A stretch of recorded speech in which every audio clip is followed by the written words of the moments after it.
Yes, we are back. Weekly Drip, episode 3, with my three.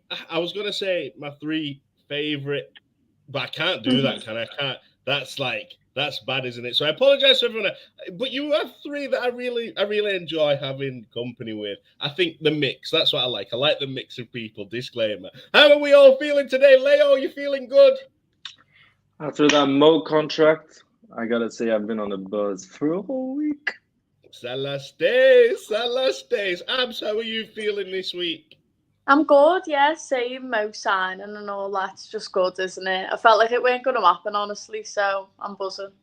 Tell me Yeah. about it. Oh, the podcaster, are you in the same boat? Mo Salah signing, smile on your face all week. Yeah, it's like I feel like we all knew it was gonna happen, especially with Mane going. Like we all knew it was gonna happen, but it just the timing was like ticking everybody off. So buzzing, man. It's As a great always, time. everyone, buzzing for Mo Salah signing. That is the news this week, but we might get into that. It could feature in the show because, as you all know, weekly drip, we have three sections. Well, we have four actually, because everyone's favorite part is what if. You like the what if? Ash's what if is coming soon. That's going to be the first part of the show, and then we'll move on to the memory box, the lost property, and then our trophy cabinet pick of the week. So please get involved in the comments. If you're watching this back, please leave your comments and we will look at them. We'll take them into consideration and we might do a show based on your comments next week. You never know. But one thing we do want you to do, hit like, hit it. Look at that. Come on, all. Get involved. Look, press the button. Come on, all. I want to see you do it like ET. There we go. Hit the like button. Subscribe. Abs was like, should I do it or should I not do it? But do it. Hit subscribe, like button. But we'll get into the show. What if? Your favourite part of the show. Now, this week has been Wimbledon. Everybody's gripped. I'm gripped on Wimbledon. But you know I like to bring it back to football. So let's just take a look at this here. Ash's what if of the week. Wimbledon, Nick Kyrgios, Hawkeye. I want to bring that back to football. So I'll start with Leo. I've got two things I want to say this week. But the first thing is Kyrgios has been fined for the way that he's arguing back with umpires. Last week, he spat in the direction of a fan. He's kind of complaining after every point, manipulating the way the game is played. I like the fact he's being fined. When we look at football, there's a lot of in the referee's face. There's a lot of profanity, so to speak. Would you like to see a little bit more authority on the field from referees to stop players from trying to influence decisions?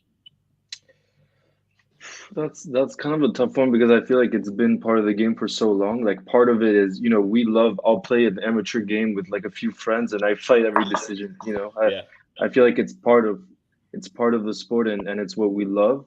I think just, you know, with red cards, that's where, the authority is. I think, they know where the line stands, and I think that's where they don't take a risk because then you let your whole team down, you let all the fans down and everything. So honestly, I don't think it necessarily needs to change.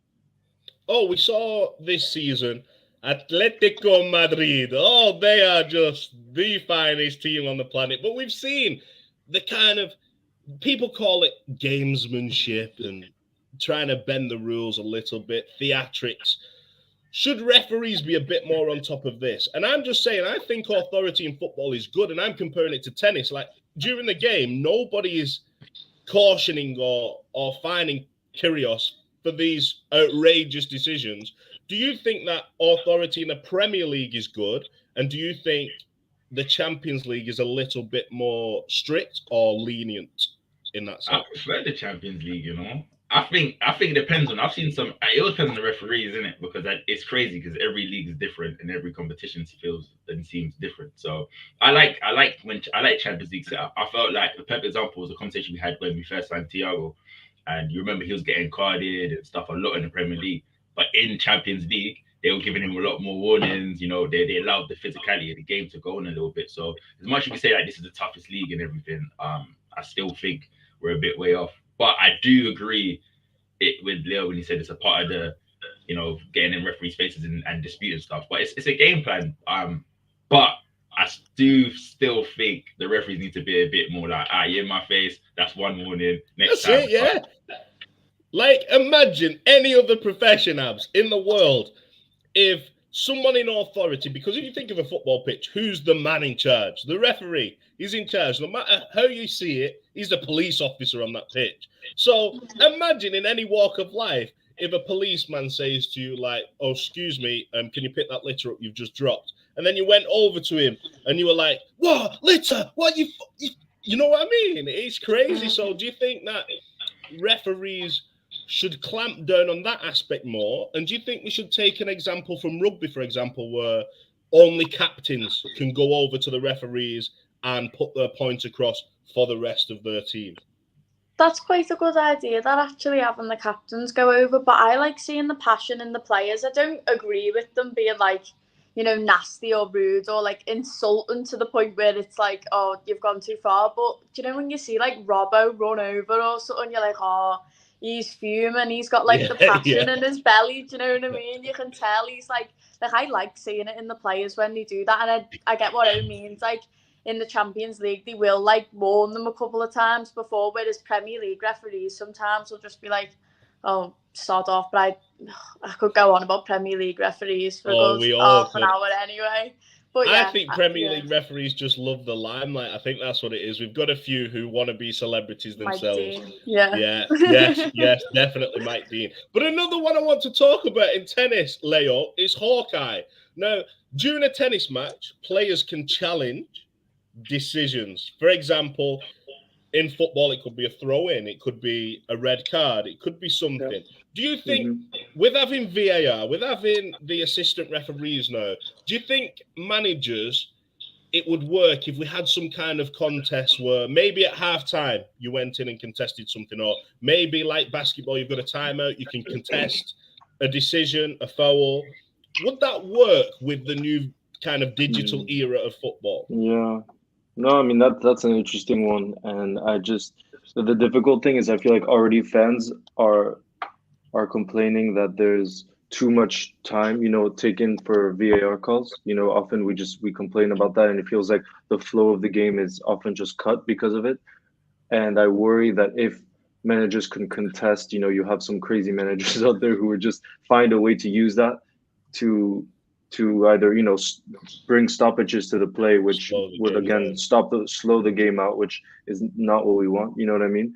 And so I worry that it would become more of a tactical thing. Like imagine a Mourinho, what he would do with something like this. You know what I mean?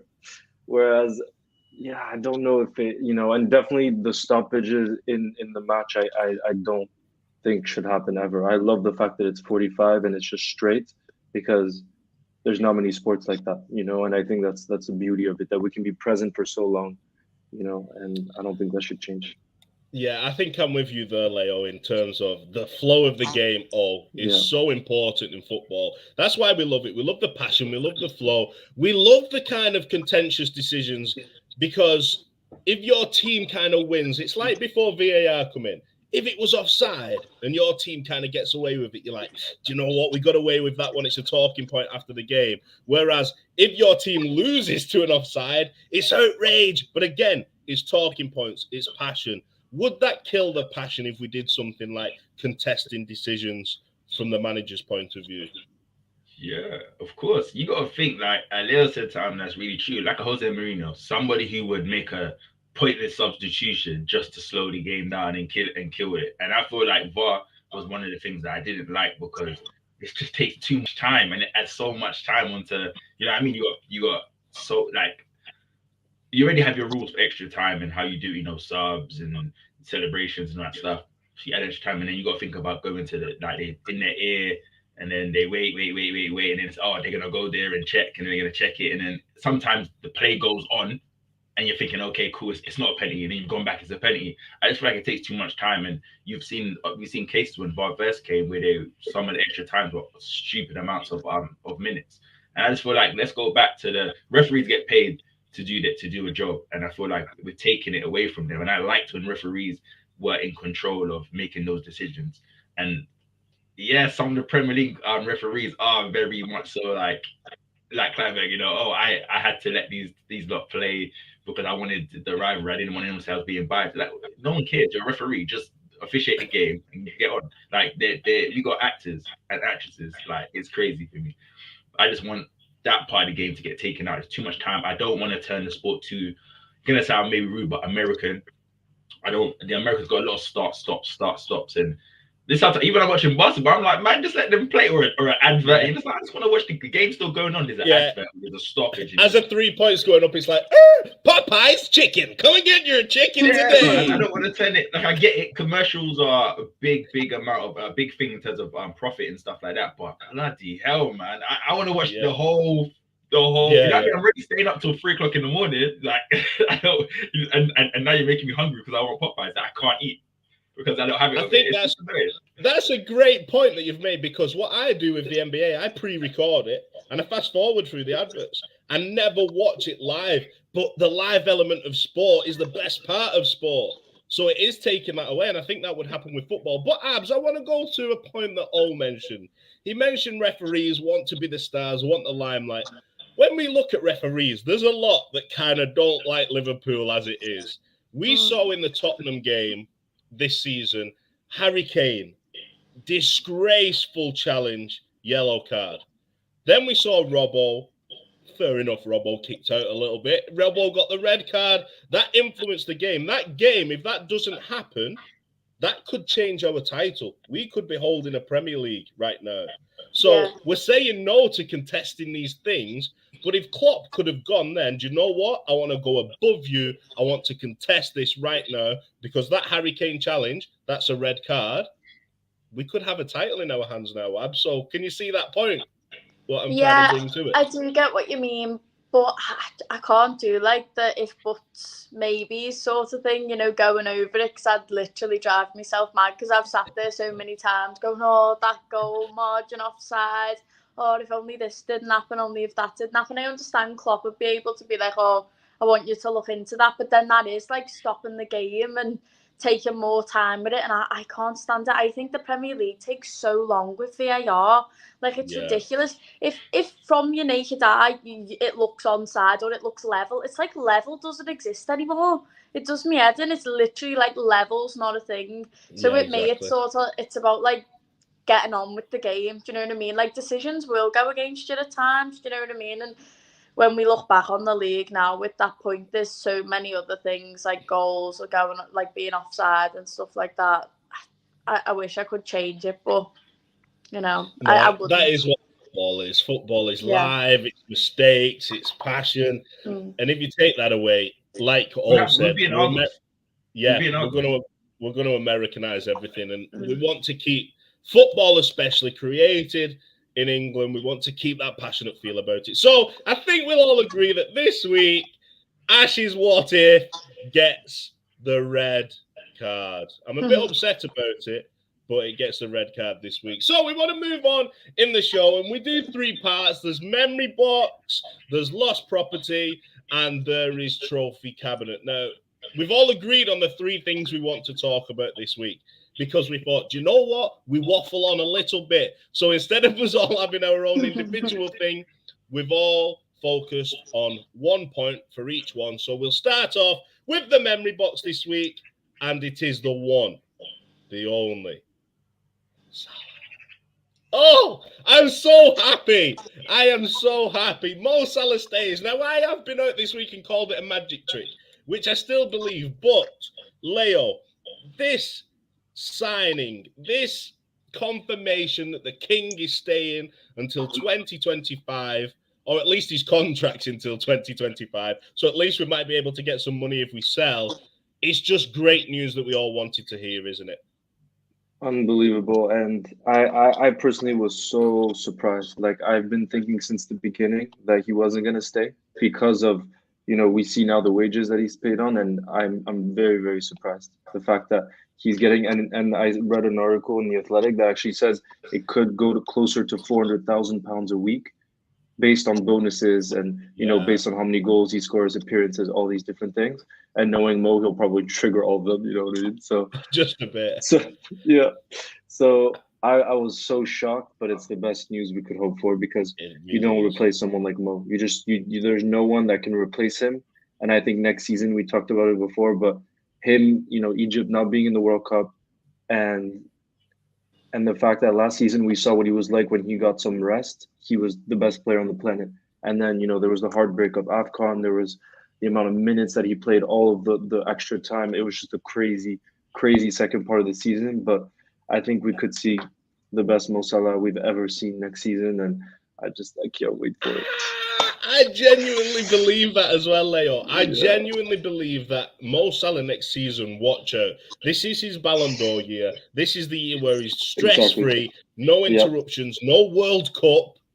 Like, we're going to see an unbelievable Mo. But, I want to allude back to a point that Leo's just said, and it's about the contract and the incentives, the bonuses. That's the perfect way to do a contract with Mo, isn't it? Because it keeps hunger and fire in his belly to get those individual accolades that he loves, the goals, maybe there might be assists, maybe there might be appearances in there. It keeps him fit, keeps him sharp, rather than just going, let's do a Pierre-Emerick Aubameyang and just give you all the money up front, no incentives, and then performance levels drop. Do you think we're going to see the best Mo, and are you happy with the way this deal has been done? Yeah, I think it could have been all right, Mo, we'll give you what you want, but I feel like you can't give in like that. As a club as well, you have to meet in the middle. You have to like work towards it, and I feel like you will get the best version of Mo, and especially like his goal scoring record speaks for itself. You're talking about a man who was firing the first half of the season, didn't do that well, and still finished top goal scorer. So imagine what it's like if, like, this is in the midst of like trying to sort his contract out and stuff like that, and us still fighting for everything. So I'm buzzing. Like I said, I was surprised when Leo said he did it if it was gonna happen, because I never thought he was going anywhere. Like, I never once did I ever think he was gonna leave Liverpool. Like, I didn't doubt at all. But 100%, man, he'll finish top goal scorer again, and if anything, look at his assist game as well. So it shows he's got that game as well. So I would love to see him ranking top for goals and top for assists as well. Unless Trent wants to, that might push a foot up Trent's butt and say, Trent, let's get his assists back. So I'm buzzing. It only lifts the team. You know what I mean? So it's amazing. I love what O said. We forget about assists. We just think Mo Salah's this goal machine. Top for assists this season in the Premier League as well. This deal, Bogdan in the comments is saying 40 plus goals next season by Mo. We spoke about him as a one-season wonder, and now this is 5 seasons at the top level, contesting to be player of the season every season, to be golden boot every season. Is he probably up there as, with Stevie G, the greatest that we've had in this Premier League kind of era? He's definitely going to be a legend, isn't he? That's the thing. Like, we're always going to remember him for winning the league with us and winning the Champions League anyway. But there's levels to being a legend for this club, and I think Mo signing for another 3 years means that he's got 3 more years to add even more to that. Do you know what I mean? To make himself even more of a legend, to the point where he might end up on that level. I mean, I know Stevie's like really close to everyone's heart, being like Scouse and that as well. He's got that element to him. But Mo Salah being here for another 3 years after the amazing time that he's had with us already, honestly, I think he could end up. He's going to be one of those names forever that we'll bring up every time. But but Mo, could Mo be the best we've ever had? You know what I mean? Yeah, he definitely could be, and I do think he could get 40 goals plus next year, especially not being in the World Cup. I think he'll do it. If we can get Salah back playing to before AFCON, that sort of, because he was on a roll. I honestly thought he was going to break records last season, then he come back after AFCON, loads of games played. But I think now he signed the contract, that's out of his mind. He knows he's staying, which I think he will stay to the end of his new contract now anyway. I think he loves it. Yeah, I think he's going to solidify himself as one of the top legends. We've got a lot of them. We've got a lot of Origis and stuff who were legends for different reasons. But Mo will be he'll be known as one of the best. It will be. And you've just gone back to the beginning of this season, or last season, 21-22. I've never seen a player in the Premier League era in the space of from the start of the season to Christmas have a performance like that. If he would have carried on the same way after he came back from AFCON, or even 60% of what he did, he would have been hands down the greatest season we've ever seen from any player in the Premier League. But he kind of came back with all this in his mind, with the losses. I think Mo was literally 25% of the Mo that he was before he went away. Like, his touch was off, but he still got the goals, which is crazy. Like, Mo still got the assists and the goals, but he just wasn't the same player. But what I want to talk about with this deal is the way that it was announced. I found it interesting. So what I'm going to do for everybody who's watching, I'm going to play the announcement video, what the club put out there of Mo Salah. Now, some people might love it. I find it so funny. I will talk about it a little bit after, but I'm going to play it and then we'll discuss it. So take a look at this. We got this from Liverpool's social media channels. So here's the Mo Salah announcement video.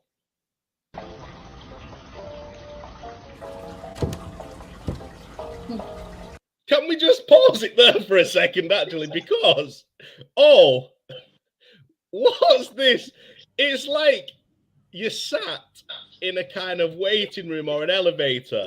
Do you know the elevator music? They really thought about it. They really thought about it. Literally, did you used to play the game Sims? Yeah. It reminds me of the music over Sims, and I can just imagine like the little characters moving around. Do you like the choice of music? Do you think it's a bit like tongue in cheek? I thought it was cool because maybe I'm thinking about it too deep, but it's like we were all waiting, like we're waiting for the doors to open and something in it. So I felt like it was cheeky, but I don't know if that was like the aim from them. I just feel like it might have just happened. I don't know if they really thought about that part.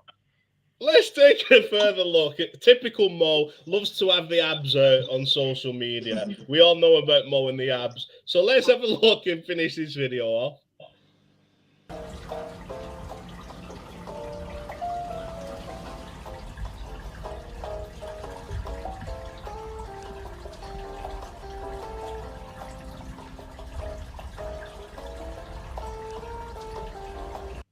Can we just pause it there as well? I'm sorry, guys. I need to pause it there as well. Diogo Jota, I feel so sorry for him in this video because you've got Mo on the sun lounger, tanned up, looking all smooth, and then you scroll through and you've got Jota with the palest, pastiest looking shirt off photo. Do you think they actually said to Jota, you're going to be in the Mo reveal video? Or do you think they've just kind of gone through, let Mo scroll through his social media apps, and then all of a sudden Jota with his top off has just popped up? It feels like they've just typed in like announce Salah or something on Twitter, and they've gone just scroll down that, you know, like when he first signed and it was like Salah announced and he was like scrolling with people saying announce. It's like that again, isn't it? But I don't think Jota had a clue. I don't even think they had a clue Jota was going to come up. Like Jota there, that was the bit for me. I was like, Jota on this. It's like, oh, Jota, by the way, you thought you were going to be the main man, but now I'm going to announce I'm staying. I'm the main man up in this building. But I will finish it this time. I apologize. I'll finish it this time. Sorry for interrupting.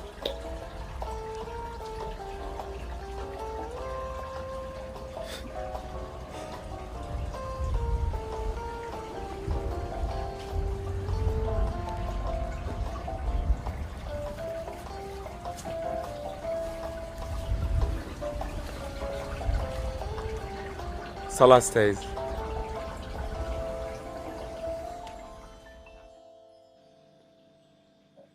Voila. I do love it. I'm not going to lie. Leo, I do love the announcement video. Do you think when people were watching this, they knew straight away, as soon as Salah come on, they knew what he was going to say? Or do you think people were sat there going, what's happened? Like, what's going on here? And then as soon, you can just imagine people watching, and then as soon as it says Salah stays, everyone's like, "Rah!" What were you like when you watched the video?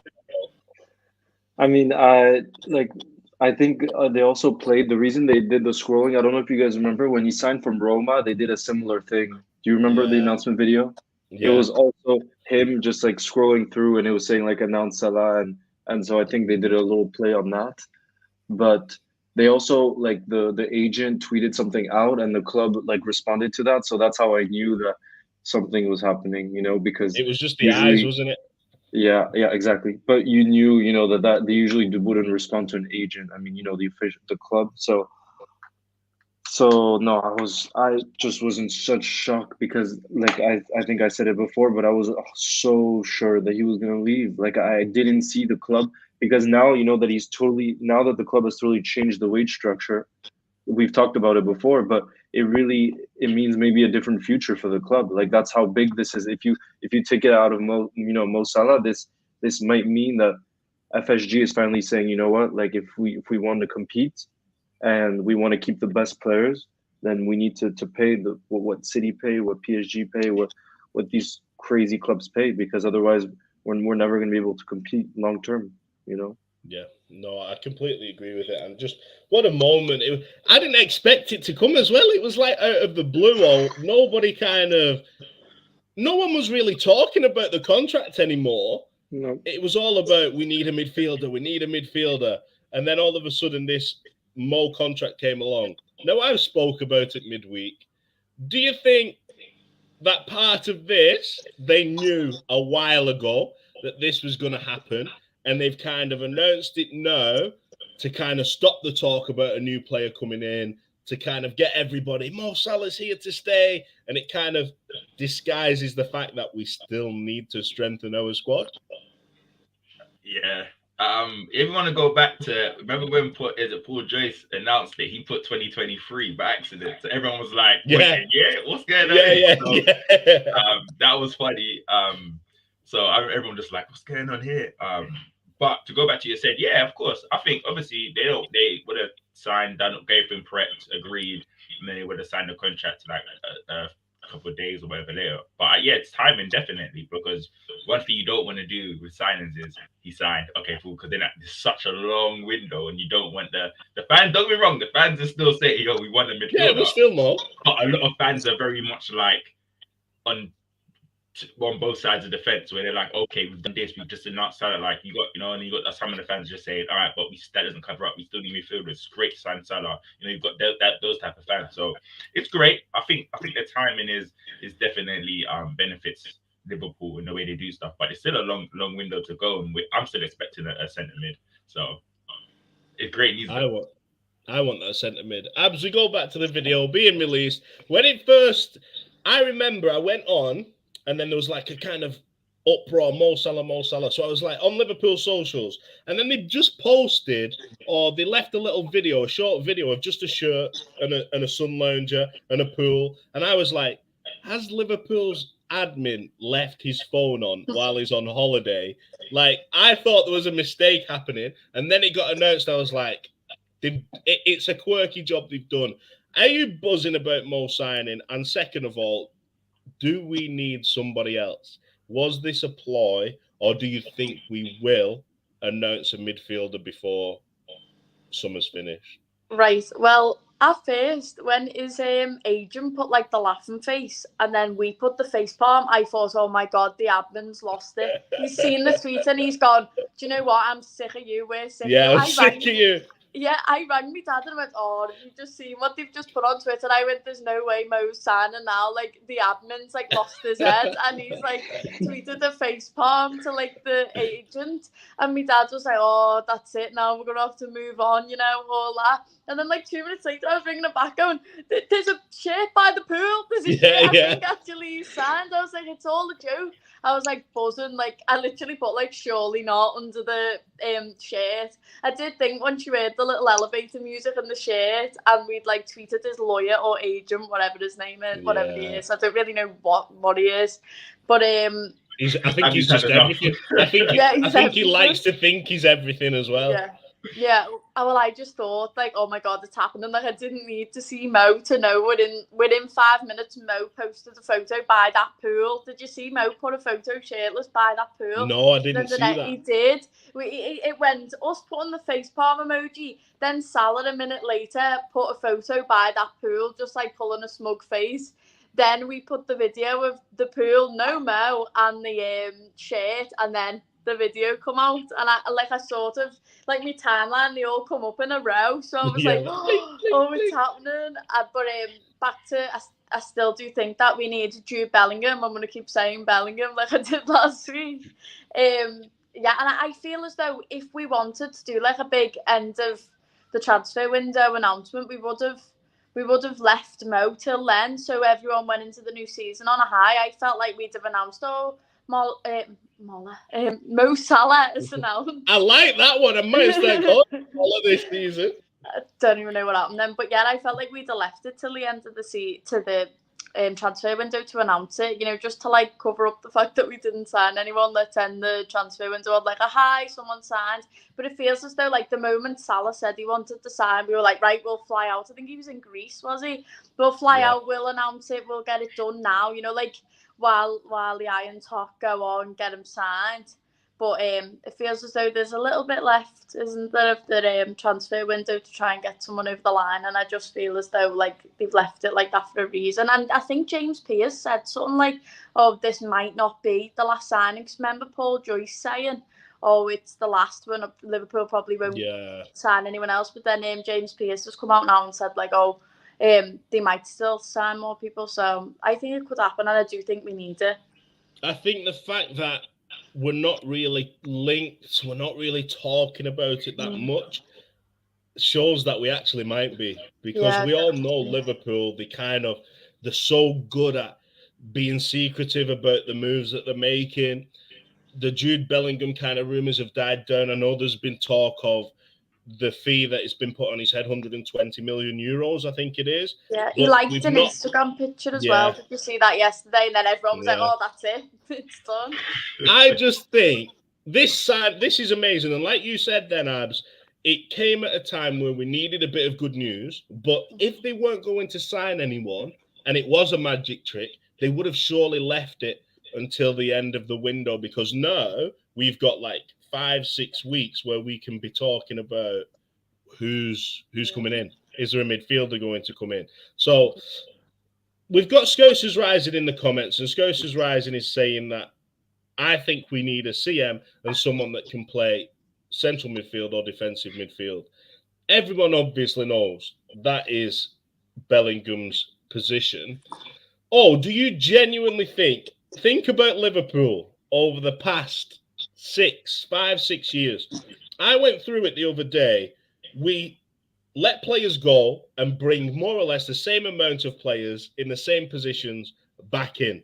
Are Liverpool, in your opinion, going to sign a central midfield player before the end of the window? I don't know what it is. It's not even that I need to be positive. I genuinely feel we are gonna bring someone in. I don't think we can go into. I think we will actively try. Obviously, we might never say, "Oh, Liverpool put a bid for this person." Liverpool probably inquired about that person. We hear that later down the line. But I genuinely feel like we are fishing around, or maybe we've got 1 or 2 players and we're fishing around. I'm not gonna say like. I think we are actively looking, and I have confidence that we will bring a centre midfield in, because going through our midfielders and Thiago and Keita and how we rotate, and Henderson how we rotate, those guys around 5. It's clear we need somebody in there, someone to add more goals, a different dynamic and stuff like that, get assists. And Jude does fit the profile very well. Like, he's that type of player. He's young, Liverpool 2.0. He's perfect to take over for like Gerard. Henderson. Yeah. Take over like for Henderson and that, and he can play multiple positions in that midfield. Like, be asked to do different roles. So he's the perfect midfielder. 120 M's is a lot. I can't see us doing that, but I'm sure there's always a way to work business, Liverpool are the best at doing it. I don't think it's a matter of we don't have the money. We have the money. I don't think it's a matter of we don't have the wages.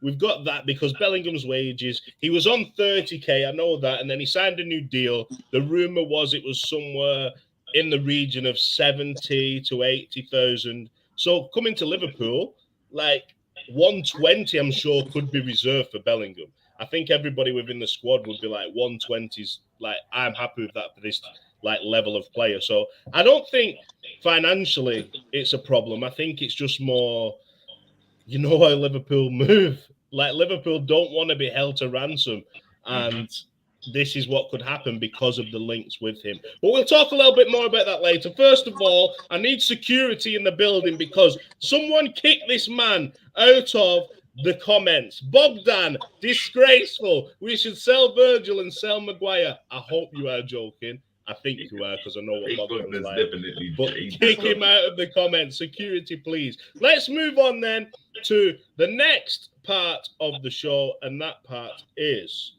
lost property. So, lost property. Let's take a look who we've thrown in the lost property bin this week. Abs. Cristiano Ronaldo. He's come out this week, right? Just as United feel like everything's getting back on track. Oh, we got Ten Hag. You know, our CEO come out. Yeah, he dropped the ball in the pub, but at least he was honest. We're seeing some transparency now. Is there some progression? And then Ronaldo comes out. He wants to leave the club and then makes that 10 times worse today because he's not turned up for training because of family reasons. Now, it could be family reasons, but Abs, are you buying this? And is United's ship just looking like the Titanic right now? It's very rare that it actually is family issues when it comes to 1 minute they say they want to leave and then the next minute it's, oh, I've hurt myself, or, oh, it's family issues. Like, it literally feels like he's like going on strike. So he goes, but they still need to get a good enough offer in to actually let him go. Do you know what I mean? He still needs to find somewhere that he can go. But it's just hilarious, isn't it? Did you see Gary Neville and Carragher arguing on Twitter?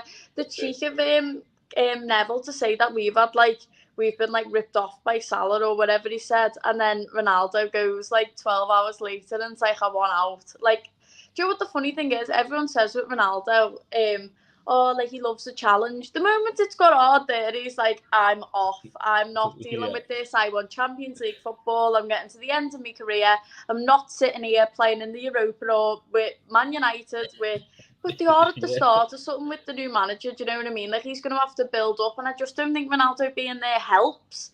Like, no. I think that probably brought them back a bit last season. You know, like it stopped like younger talent going forward and stuff like that. Like, I'd let him go, mate. Just let him go. Start fresh.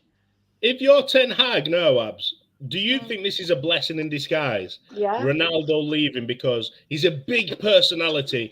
There's a lot of pressure on Ten Hag to go, right, you've got to play Ronaldo every match. So how do you build a team around him? No, him going, Ten Hag can surely do it the way he wants, can't he? Yeah, exactly. Definitely. Like, just let him go. Start fresh. You don't need him there. He's probably keeping you back a little bit. You know what I mean? He has to be the main man. That's why I worry if he goes to Bayern Munich. Sadio's probably gone to Bayern Munich and gone, I'm going to be the main man here. They wrote Mane on the side of the stadium in lights. And then Ronaldo to Bayern could happen, and I would be sad for Mane if that happened. Although it might work out great, you never know. I mean, I'd love it if Man United just decided not to let him go and then stay crap with him next season, you know, and hold him to ransom. It'd just be funny, I think. I would love that, you know. Leo, when you look at this situation, who's more to blame? Who do we laugh at more, Man United or Ronaldo? Because yes, Ronaldo's leaving. He wants to leave because would you want to stay in a club that's not really competing for anything when it's like the back end of your career and you still feel like you can offer something the greatest of all time in most people's opinion? Who do you blame, Ronaldo or the club? Definitely the club. I mean, I was listening to Talk Sport this morning actually, and even United fans they don't blame at all. You know, which just shows that they understand. And he probably also like you guys were mentioning, it's probably for the best of the club that he doesn't stay, because Ten Hag, like, I think is a fantastic appointment for United. I think they needed someone who they're gonna believe in the long haul. You know, they're gonna trust him. I think for a few years, because what they've been doing hasn't worked, and he's someone who's a real philosophy, and I think sure to the club, which they need. You know, and I don't think Ronaldo.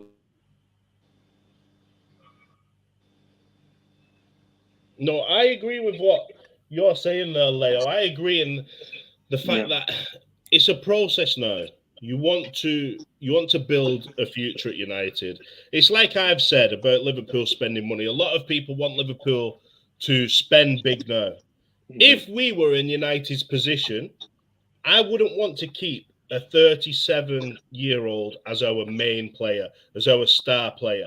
I wouldn't want to be spending 100 million on bringing players into the club. I wouldn't want to spend through the two for Frankie de Jong. I'd want to build from the bottom again. Be diligent, use the money wisely, go out and recruit the right players and get that kind of ethos back, just like Klopp did at Liverpool. Should they use that as a blueprint? Like, look what's happened there. Look what we've done in the past. It's not worked. So let's go back to basics. Yeah, yeah, and also something I mentioned because I unfortunately have quite a lot of friends who are United fans because here in Iceland it's also a very popular club. But um, what I thought was really smart in the appointment as well, and this shows the character of Ten Hag, is I believe in the contract negotiations, he said he needed to have a final say on signings.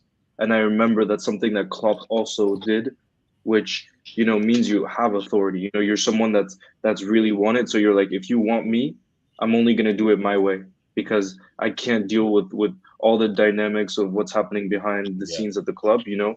Like already being a manager, you have so much to handle. If you also have to handle all the, you know, the dynamics behind the scenes, that's just too much, you know. So I believe he also said something similar to Club where he was like, obviously there's a recruitment and you know, there's a whole department, but at the end of the day, when everything's agreed upon, the manager can say, I want him or I don't want him. You know, that's fundamental. And we saw, for example, with Brendan Rodgers, he, like, apparently the Balotelli signing, it was literally like they brought three different options for him and they were like, you have to choose one of the three. And like we needed a forward at that time, and he was like, "I guess Balotelli, like, you know, I guess if I it's the have best." to, Yeah, exactly. I have to, and a manager should never have to do that, especially if you're trying to build a philosophy for the long haul. You know, you don't want someone who's not going to have the mentality that you want at the club, and it just makes everything so much more difficult. So I think they're really, unfortunately, I hate to say it, but I think that's the best appointment they've made since Sir Alex, probably. yeah, definitely. I agree. I think I don't want to say there's success around the corner, but I think progression, if the right players come in, if the board say they're going to change the way they are, but I don't know. I kind of I want this ship all. I want the sink to ship. I was going to say, I want the ship to sink. I want to see it at the bottom of the ocean. We've heard United fans coming out saying bottom four this season. Like, it's mad that they're coming out saying this. But before I ask you the question, I want Leo or Abs think about one club you could see Ronaldo at. So which club do you think Ronaldo's going to go to in this window? Could he stay at United? We don't know. And I'll come to you with that in a second. But on the point of a blessing in disguise, Ronaldo leaving the club, it's really troublesome. Ten Hag coming in, yes, that's a positive, but he can't recruit. Nobody wants to go to United. We look at Christian Eriksen choosing between Brentford and Manchester United. Tottenham signing all these players. Arsenal are signing these players, improving their squads. Liverpool, Man City, Chelsea are bringing in the likes of Rafinha. It doesn't look good, does it, for Man United when Eriksen's considering staying at Brentford rather than coming to your club? Yeah, I think Eriksen's just agreed, a dumb principle, to go to United. But I think it's crazy because they wanted to sign Nunes. You know what I mean? Haaland's gone. There's not many strikers now like to replace Ronaldo in it. So we like to add real quality. So my thing is, what unless they're gonna just revive Martial, I don't know what they're gonna do. Or Rashford comes, you know, performing. I can't see another attacker like they wanted our signings. Now we've signed him. I don't know. I don't know what else they can do. There's no one out there. Like, unless you're just gonna have to take a chance on somebody. And are United, can they take a chance? I don't think they can if they want to stay the ship. They need to. So Ronaldo, for me, Ronaldo would have to stay this season while they look to rebuild, because I don't get which ain't going to help him because I just don't know what they can do, who they can sign. They still need a CDM, and they don't even seem to be trying to sign that. You know what I mean? Like Palace almost got a signing over them. It's crazy. It's crazy because they don't just need a CDM. They literally need everybody. They need right back, left back, centre back. They need probably 2 central solid midfield players. They've got kind of the attacking fancy flair players in Sancho. You're saying Eriksen's coming in there, Bruno Fernandes, maybe even Rashford. Greenwood could come back, but we don't really talk about his name that much. But those type of players, they've got them, but they're still trying to bring those type of players in. It's like trying to teach a child to say a word, and they just keep saying the same word over and over again. It's like teaching your 2-year-old to say biscuit. Like, no, this is a biscuit. You can have a biscuit, and they still go bisbit, bisbit. And they just can't do it. It's like United are in that kind of rut where they just can't change the trajectory of that kind of sinking ship route that they're on. And it's good to see. It's really good to see at the minute. So I hope it carries on that way. Do you know what? Sign loads of attacking midfield players this summer. Please, all the attacking midfielders, please go to United. But Abs, the question was, where will he be? Start of the Premier League season, the lights come down on the stadiums. You hear the sound of the Premier League. I can't wait for that, by the way. The smell of the terraces. I don't know. I'm trying to be all poetic right now. It's not working. But where do you see Ronaldo come August? Well, I'm thinking Bayern now. I didn't at first. I thought Chelsea. Like, I thought maybe go there, stay in the Premier League, try and because he hasn't done bad in the last year. It's just he's not at the right club. Do you know what I mean? Maybe if he goes to Chelsea, he might do well if that's what he wants to do. If he wants to stay in England, but probably Bayern Munich for me. Go and get a new challenge. See how he gets on. He'd probably win titles there. Let's be honest. I mean, why not? But it's if they want him, do you know what I mean? That's it really. If they go for it, then probably. It makes sense because Lewandowski out, Ronaldo in. You're guaranteed another trophy in another league because, let's be honest, nobody's challenging Bayern Munich. So that's another trophy. If he can get the Champions League as well, and you're guaranteed Ronaldo will be the vocal point for the team. They've not really got another striker figure. So he's going to play in there week in, week out. He could potentially get his hands on another Ballon d'Or if they win those 2 competitions. So that option is very appealing for Ronaldo right now, I feel. Leo, Ronaldo, where's he going? Yeah, I think Bayern makes the most sense, but the one that I don't understand why it's not talked about a little bit more is Real, just because of the fact that, like, I just feel like the way that they play, we saw in the Champions League final, like, I feel like it would work because they often play like 4-4-2, so they play with 2 forwards. And Benzema, we know Benzema and Ronaldo is one of the best partnerships that we've ever seen. Ronaldo has said he's the best partner he's ever played with. Yeah. And they're the finished article. And given the age that he's at, he just wants to go, like you said, and win trophies. And unfortunately, we saw that, like, Real are, they're on a good way, with the Tchouameni signing, with Rudiger, who's we know is top class, and then, Benzema, who's not doing bad. But I just think that one makes sense because they have this like workhorse midfield, with like Valverde, Casemiro, Modric, these guys, like they're gonna create chances, and I feel like it would make sense as a fairy tale, to go back to where he was at his best. But I don't know if, given that the club right now, it seems like are investing in youth, like they signed Camavinga and things like that. I don't know if this is the path they would go, but I could maybe see him taking a little cut to go there because he already has a home in Madrid. He obviously loves that club, and I think unfortunately he would win some trophies there. It would be the perfect way out, wouldn't it? Like Modric, Ronaldo, Benzema, the last dance, so to speak. It would be like poetic. It'd be beautiful to see. But like you said, they're trying to build a 2.0 like Liverpool are doing, Rudiger coming into Tchouameni. So they are trying to build for the future. Valverde, by the way, I love that player. Like that would be one of the top names on my list. If I could sign someone for Liverpool, unbelievable. So the future looks bright for Real Madrid. But why not try and just secure something in the present? If they did that with Ronaldo and Benzema, that would be their greatest achievement.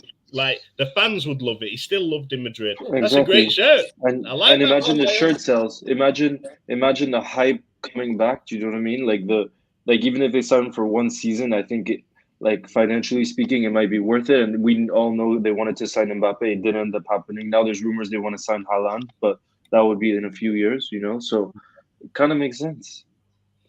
Or the podcaster.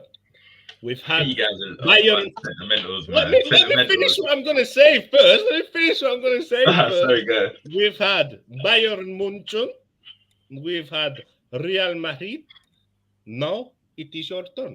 What you got? Man, it's all sentimentals. Like Ronaldo's that type of in his career. Yeah, he's either gonna have to learn how to be a team player, yeah, and win titles, which he doesn't want to. He wants to be the star man. Therefore, to go through him. So for me, he's still got quality and he can still do it, but don't go by him where they're a team and they play. Lewandowski's one of the best strikers. He's one of the most unselfish strikers as well. He plays for everybody. Like everybody works hard for each other. So for me, that's one place could go, but he doesn't fit. I think he'd do the same thing he did there. To go back to Real Madrid, makes no sense to me because why? Like they're building a 2.0. Why are you like bringing up your old school like crush? It's beautiful.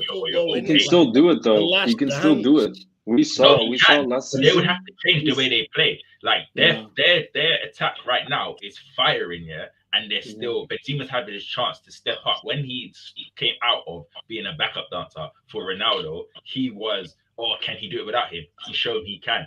About Benzema, like, hell no. We're doing our thing right now. We're winning the league.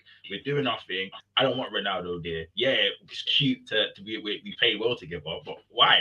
We're doing what like they don't need Ronaldo. So only that deal only benefits Ronaldo, and then cut wages, all that stuff just like don't make no sense. For me, he can still do it. Don't get me wrong.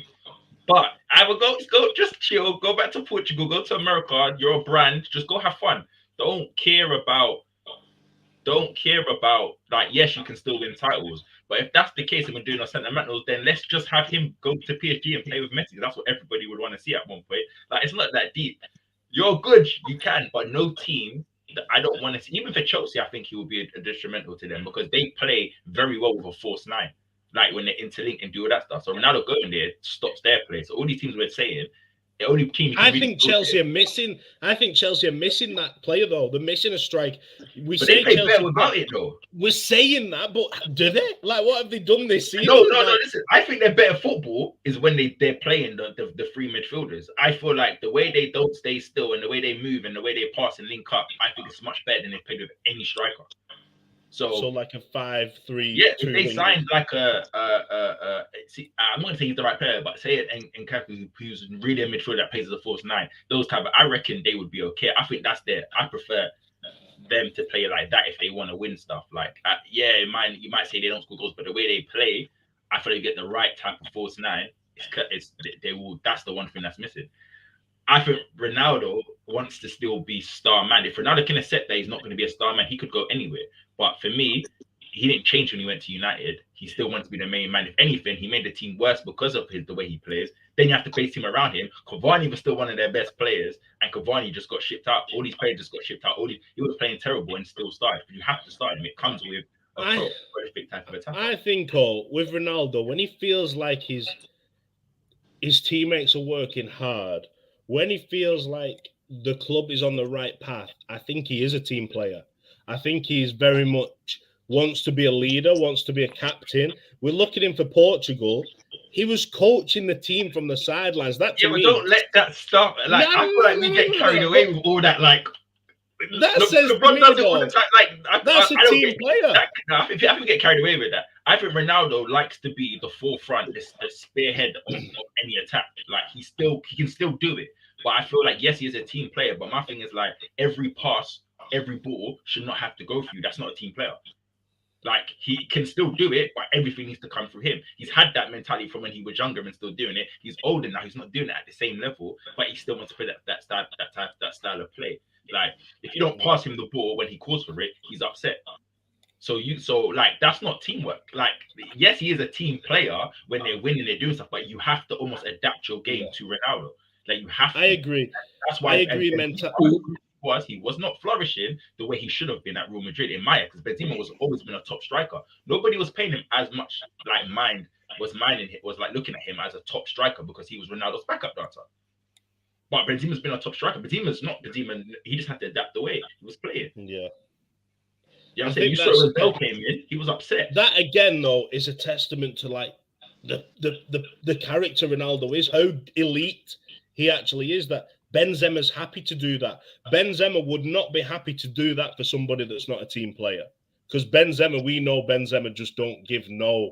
You know Benzema's saying, like, this guy needs to bounce. Like, the chemistry wouldn't be there. They wouldn't talk about each other in glowing terms if Ronaldo wasn't a team player. I feel like he is, but he does drop. He does drop in the wrong moments. But, Abs, did you notice how all didn't tell us what team that Ronaldo's actually going to be? I know. You're like a politician, though. He like talks around the questions, like I'm not answering it. So, one word. Or America or something.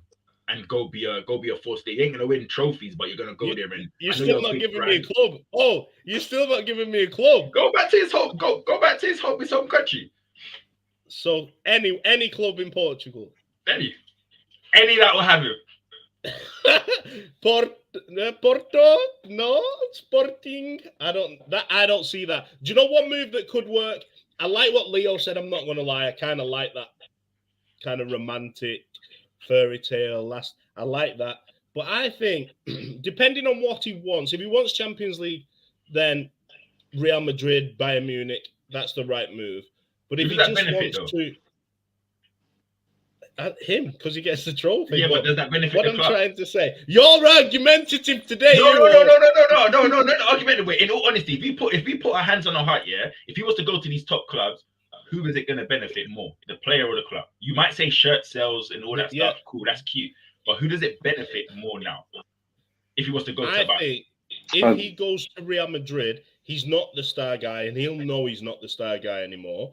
But he'll go in there, he'll play, he will start the crucial games. He'll be rested in the league a lot of the games because of his age. He'll accept that. When it gets to a Champions League final, he's starting every time. And if he gets the chance, he's getting the winner as well. So he's happy with that because he's the star guy. Yeah. He's won the trophy, but he's rested all season. That's fine. That's a squad play. The more I'm saying this, Real Madrid, that's the one for me. You really think he's a squad player? I think he would be. Yeah, he come in to play as many games as he can to win everything. No, I don't think he's that interested. Like you said, if he just wants Champions League, he wants a title. Real Madrid, I would say next season are guaranteed the title in Spain. The title, yeah. So rested during the season.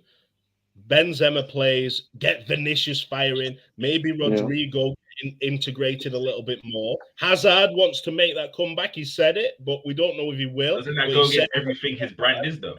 And then, then he comes back for the big games. He comes back for your Clásicos. He comes back for your finals. He comes back. Champions League, he probably starts every single game in the Champions League, then ends up the top goal scorer of the Champions League. So then he goes as a cup player. Yeah. And he's happy. Not any cup. Ronaldo's happy with that. That's all he's done at Man United. And you think Ronaldo's going to be happy with that? If that's something you can't say yes. There's no way on this planet Ronaldo goes to a club and he just plays cup games. He's going to play in the league. He will play, but we're just not saying like he's going to play every. He might play 50% of league games, or he might come on. He might start a game and go off. He's not going to play full 90 minutes. He needs to be rested at this point in his career. And if they say to him, we're resting you, we're playing you sporadically in the league because we want you for those big moments. We want you to be the guy that turns up clutch. He will love that. Ronaldo, that's what Ronaldo's made for. I think he's never going to, I don't think he's near accepting that he's close to the end of his career. I still think he thinks I can play majority of the games, Champions League, and that's why I say he needs to accept. If he accepts these things, I 100% agree with you. Until he accepts this, I think he's a burden to those type of clubs. No, yeah, I understand where we're all coming from. I just the Real Madrid thing, it kind of sits nice It's a with me. rollback. But leave one more, Benzema and Coutinho alone. I'll agree with you all when you said America. I think that could be a good shirt, depending on what he wants to go over there and be a brand. We know he likes the celebrity kind of. He's got all these connections, all these fans. I think there's been talk about when he retires or when he gets to the end of his career into Miami. There's been talk about that. That could potentially work, but I still feel like he's got more to give than to play in America. I agree. It's interesting. It's No, I interesting agree. to see. Oh, we need to move on with this show. Sorry, no, I'm saying I agree with you. I agree with you. He's got so much more Thank to you. give, but Thank who's going to give it to him? Thank you very much, Joel. We don't know, and that's why we've done it. That's why it's on the show, because we don't know where Ronaldo will go, but we've got Bayern Munich with Abs. We'll see. I think there's a forfeit, just because I want O to be wrong, and for O being so argumentative, I want him to have a forfeit. So the bet is on. Abs thinks Bayern Munich. Leo thinks Real Madrid. Yeah. O thinks staying anywhere at in Man Portugal. He's staying at Man United. If you're talking about next season, he's staying at Man United. I can't keep up with you, me. I cannot not keep up leaving. with you today. Man United. So all things Man United after saying Sporting Lisbon. No, after I mean saying post America. Man United.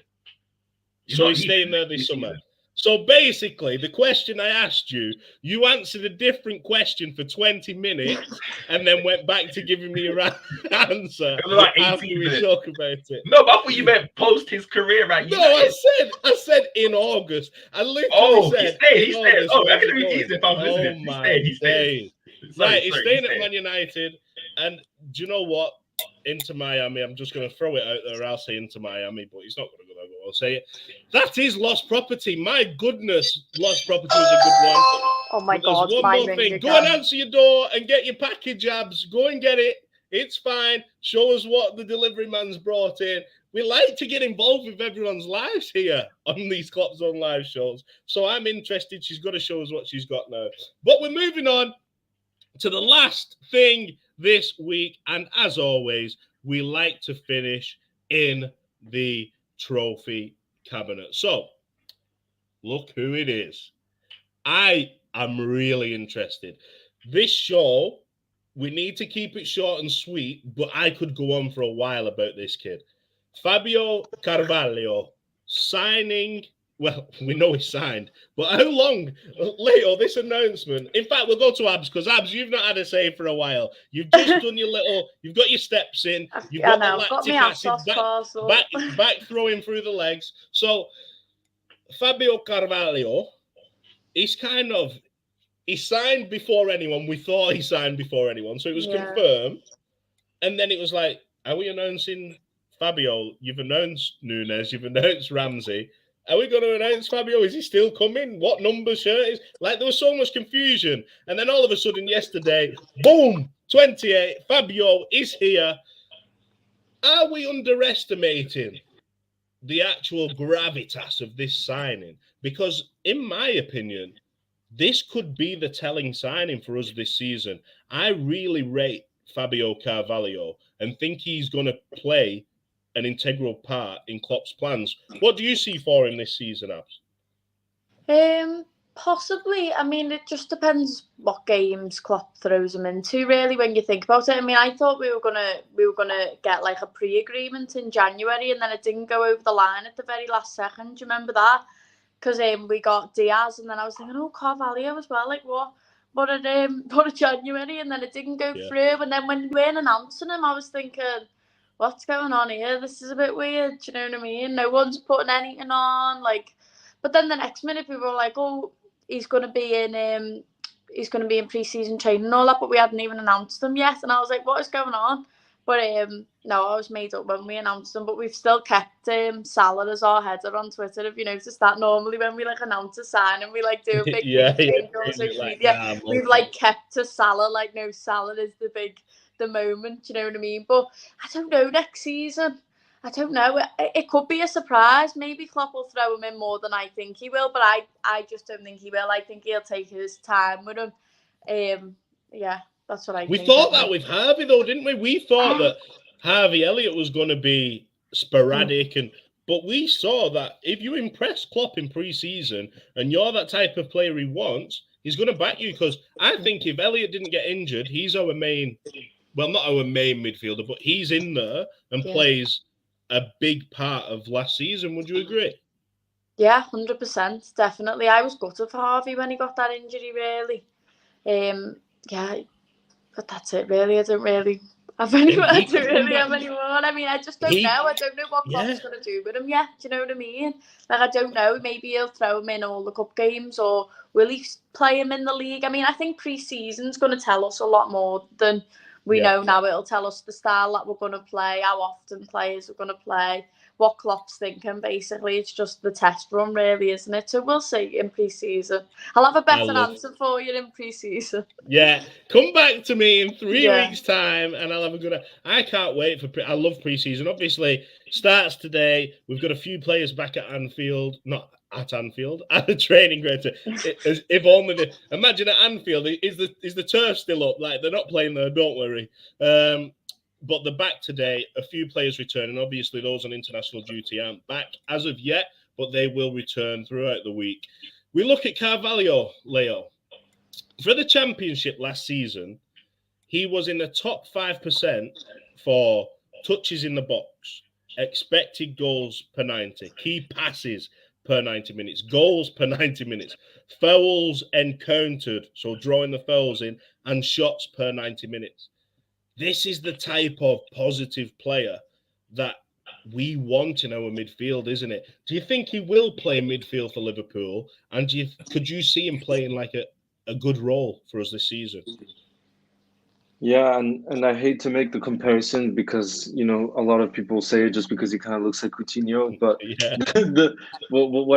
I'm not saying that they're the same kind of players. What I will say is it was interesting to see how Klopp used Coutinho, because he's not the typical player that he has. We know Klopp doesn't play with the 10, and I thought the last 6 months of Coutinho at Liverpool was the best we saw of Coutinho. I don't know, like, remember the numbers were just unbelievable. It was crazy, and that's when he got moved into a middle three. And I remember at the time I was so surprised because of the way that we play. Usually he doesn't play a Coutinho type player in, you know, a 10 in the midfield three, remember?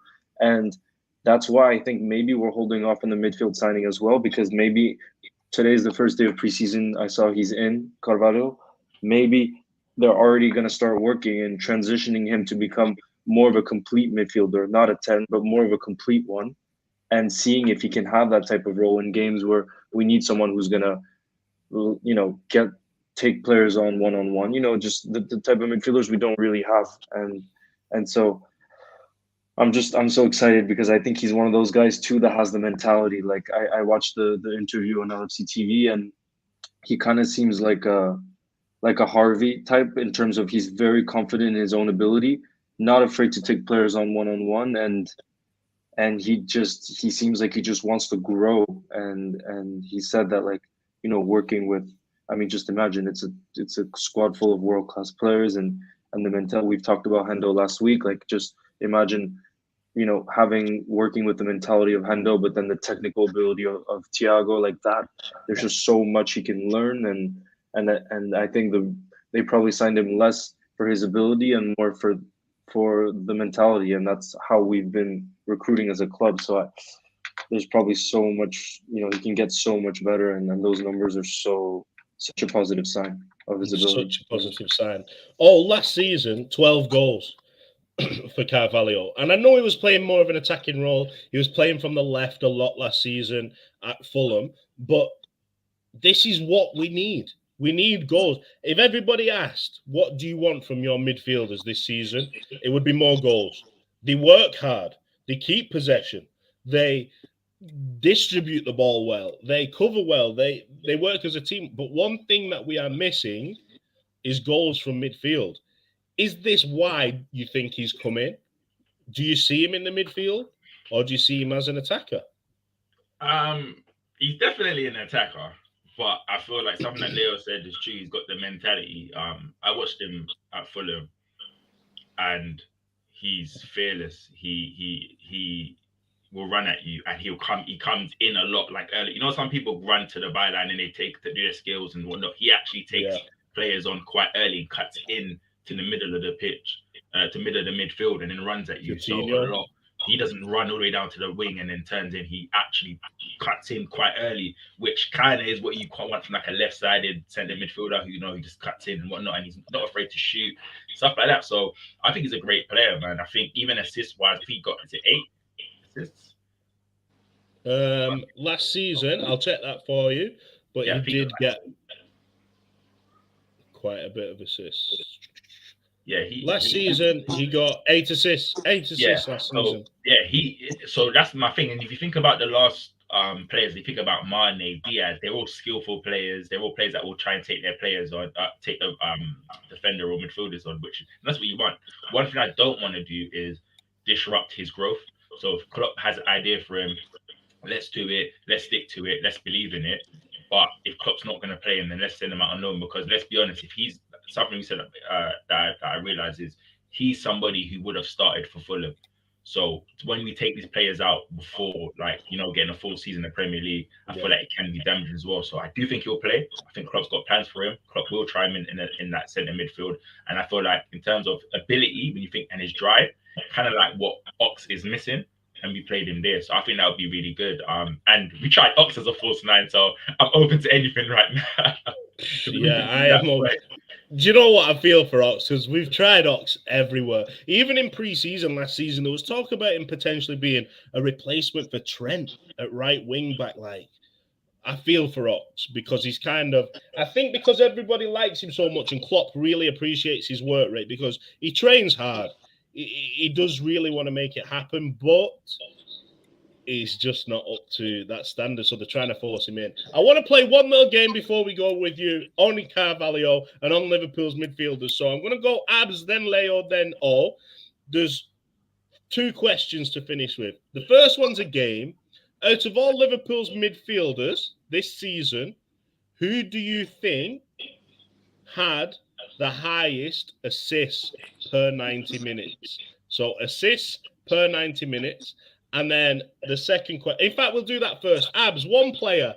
Who do you think got the most assists per 90 minutes in Liverpool's midfield this season? God, I don't know. We rotated so much this season. God, I'm probably going to say someone who got 1 now. I'll go Hendo, but I don't think I'm right. I'm just going to say it just to be nice. Okay. Hendo. Leo?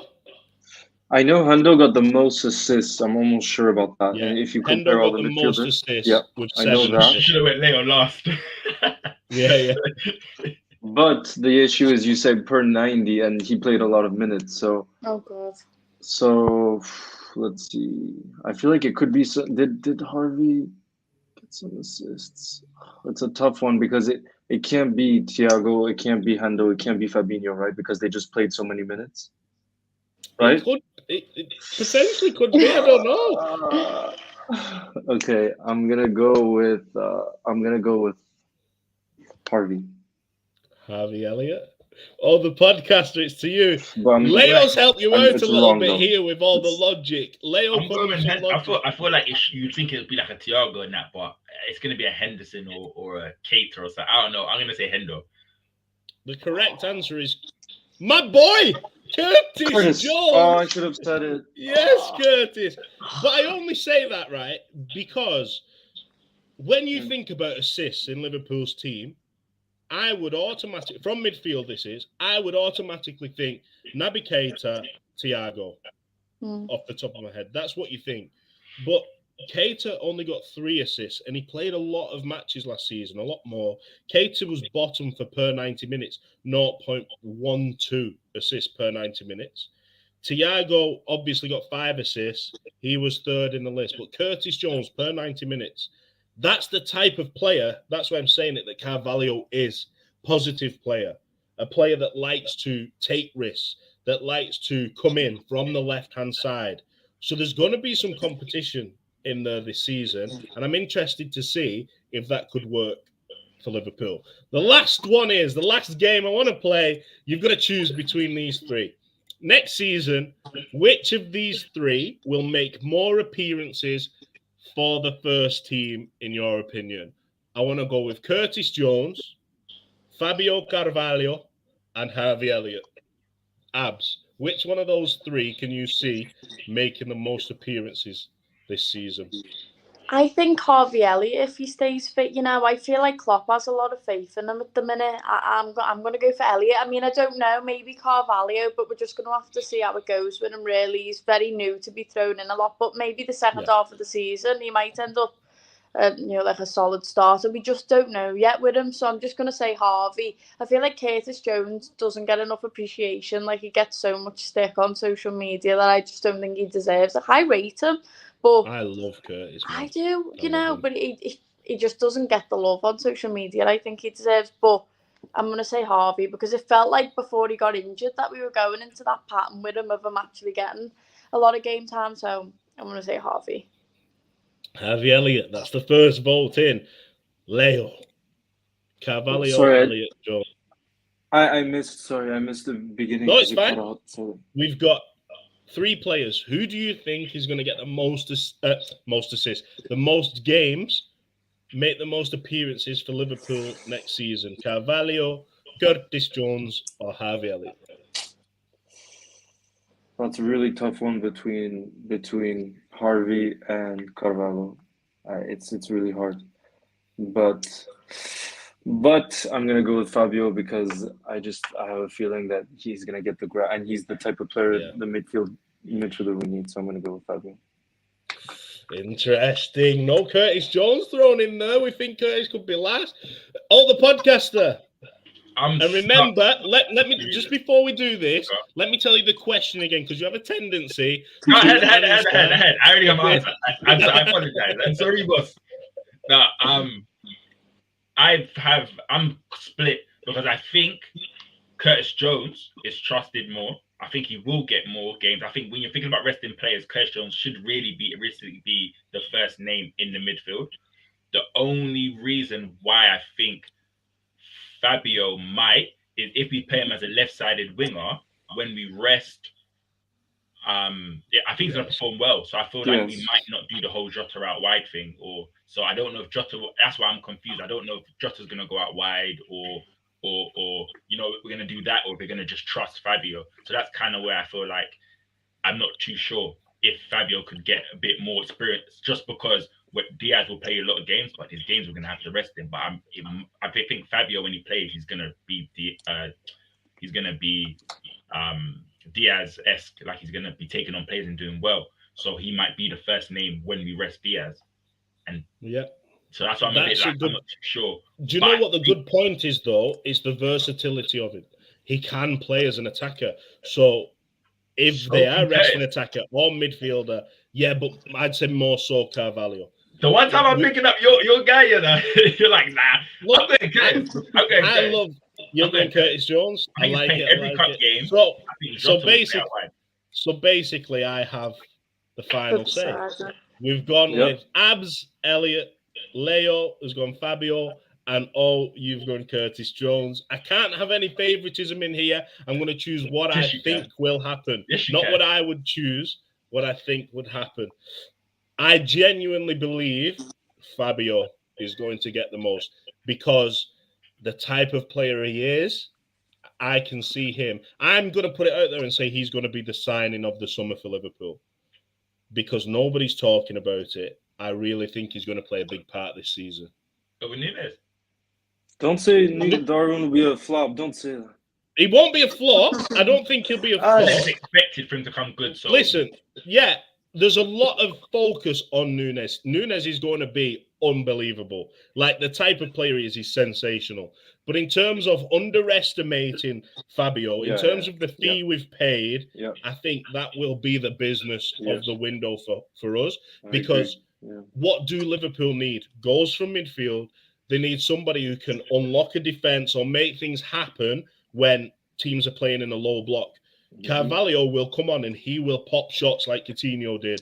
He'll cut inside, he'll hit shots, there'll be rebounds, there'll be smart, cute little passes. I genuinely think he's the player that we've been looking for, and that's why we might not sign a midfielder. But that's just me. Wow, an hour and 20 minutes. I think we need to congratulate all for the 1 hour and 20 minutes. I think Cole has been on top form today. But as always, you have all being on top form. I love Weekly Drip, a great way to start the week. Remember, tune in, hit that like, hit subscribe. But more importantly, these three, look at them right there. Look at those beautiful faces on my screen. Make sure you are following all those people. That is not Abs up there. We have really gone all messed up. That's me. Abs is not all. That's all. And Leo, you were in the right place. So we'll take that one. But it's been a pleasure, you three. Thank you very much for coming on the show again. But until next time, as always, you'll never walk alone. Peace.